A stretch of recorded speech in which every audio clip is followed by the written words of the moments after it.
So there's a lot of interest in analytics at the moment. And obviously in a process context, there's really two very distinct use cases for analytics. On the one hand, you have process analytics. How do I analyze the execution of my process to see what works, what's not working, how I might make it more efficient, what tasks are taking up all my time, where does my process get stuck? But there's also the potential for using analytics to improve decision-making in a process. Now, if you've identified your decision points within a process, where you decide how to treat a customer, where you decide how to interact with a supplier or a partner, where you decide what you're going to do about a part or a product, then you can use analytics not about the process, but about the thing, the customer, the part, the supplier. How likely is the supplier to be late?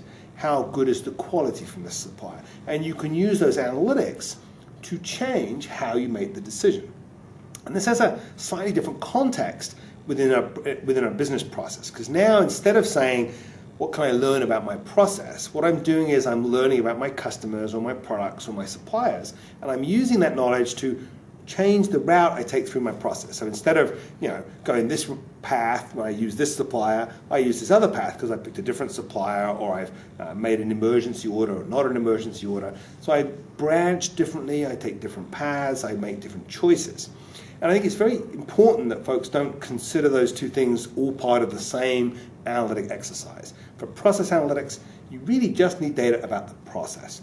But when you start thinking about decision analytics, you might use data about the process and its execution, but you will use data about your customers, their past behavior, the orders they've placed, about your suppliers, your ecosystem.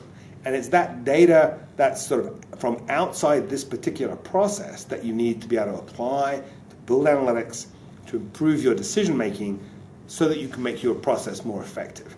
So there's two very different perspectives, same analytic techniques, a lot of the same terminology is used, but it's important not to confuse the two, not to think because I'm doing process analytics that that's the only kind of analytics I can use to improve my process, because I can also use decision analytics.